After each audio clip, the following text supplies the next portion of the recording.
Let's take a look at Green Smoke number 47 by Farrow and Ball. It's a smoky, dark, mysterious green that seems to be pretty moody and almost timeless, capitalizing on this resurgence of color finally being brought back into the home. No more neutrals, y'all. Well, I guess maybe less neutrals.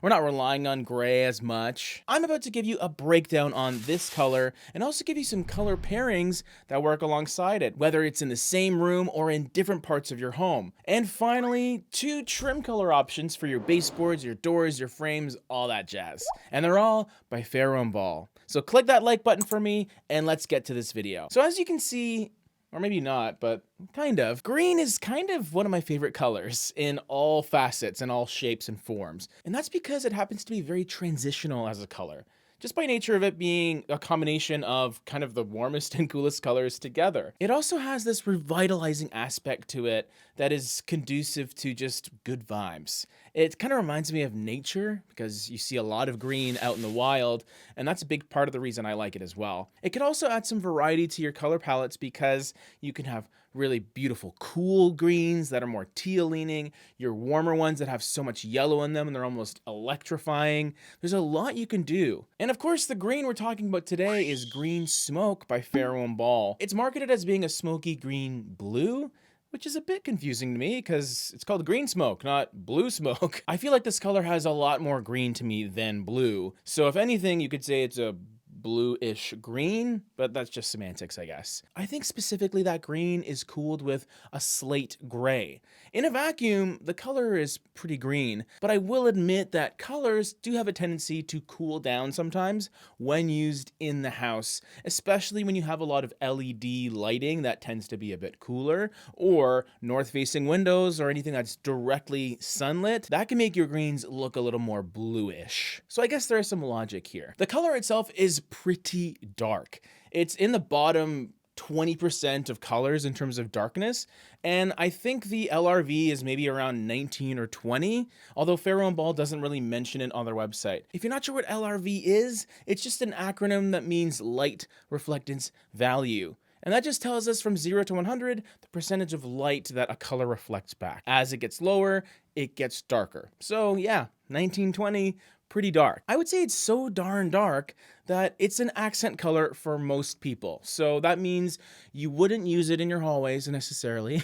You wouldn't put it in your front foyer if it's a big open area. For most people, not everyone. It's more so dedicated towards those smaller parts of your home, like your furniture, your cabinetry, or smaller rooms, things like that. Or even you can use it on fun architectural features or details, like in these photos. That's also a great thing too, because dark colors like green smoke will draw your eye. So you want to draw your eye to the cool stuff, the cool parts of your home. Wow, that's cool, man.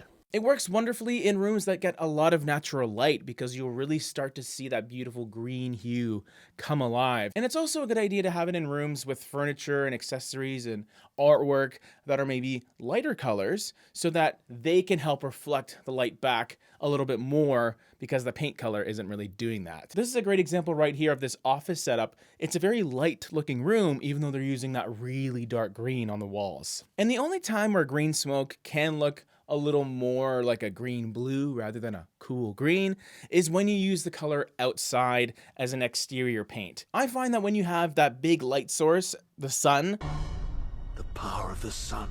kind of illuminating your paint colors outside, it is casting a much cooler light than maybe your incandescent bulbs like the ones behind me might do. And that means that a green will start to look a little cooler, a little bluer. So if you want to make sure you're good with this color and its undertones, you just got to test it out before you start painting your house to make sure it's the right green for you. Farrow and Ball is an interesting company because all of their paints are actually pre-mixed in the factory. They're not tinted at your local paint store like other companies. And this means you don't have that same luxury that you do where you can maybe have half-strength formulas or make little custom tweaks, which I'm not always a fan of, to be honest. So I think finding the right colors and committing to them to pair with green smoke is pretty important. And that's why I did it for you. Lucky you. Free color advice. So for all my new viewers watching, I'm going to give you 3 other paint colors by Farrow and Ball and 2 trim colors that all work with green smoke. And that way, you got a free color palette. Amazing. Cromartie is the first one, number 285. This is your safe and light kind of gray-green neutral choice. It works perfectly with green smoke because they do share those kind of grayed out green undertones. A little bit cooler leaning, I would say, more so than a traditional beige, for example, or a cream. But this is definitely a nice muted, soft, lighter counterpart to green smoke. That is main color worthy if you wanted to use it on the more open areas of your home, all working within that green color hue. So you got to be a fan of green to appreciate this.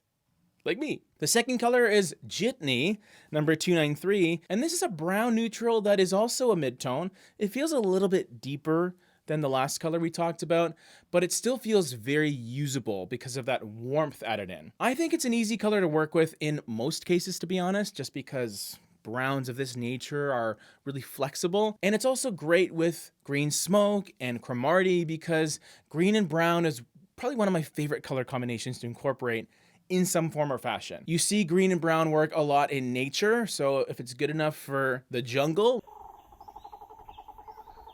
it's good enough for your home. The third color is not very natural looking, I guess.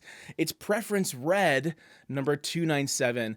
This happens to be one of my favorite reds ever, I think. It's a dark accent color choice for sure.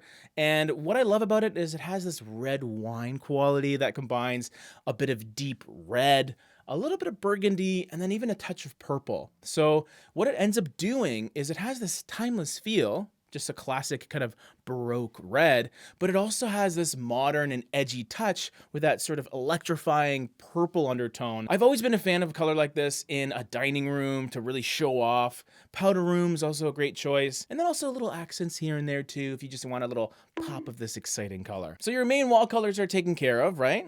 Now, what about trim colors? I picked two colors, one white, one not white, and honestly, I went a bit simpler here. All white, number 2005, is Farrow & Ball's lightest, brightest white, essentially. It's extremely clean and contrasty, and I think because we're working with a variety of different color hues and a kind of decent margin of depth, I wanted to pick something really bright and simple, so they're not going to compete undertone-wise. And that's what all white does. It's just no nonsense, stark white. The dark trim color takes things into the opposite direction. Doesn't go all the way black, but pretty close. It's called Hopperhead, number 305, and it's actually part of their 11 brand new colors that we talked about in the video up in the cards up top. It's a charcoal gray that will feel really deep against green smoke without going all the way to pitch black territory, which I guess you could do as well, but I preferred a little more of a subdued off black in this case. You can learn more about Hopperhead and the 10 other Farrow & Ball colors that were introduced a few years ago right over here. Also subscribe to stay up to date with our 6 videos a week. And be sure to join us as a channel member if you want to further support our family-run business. You guys are the best.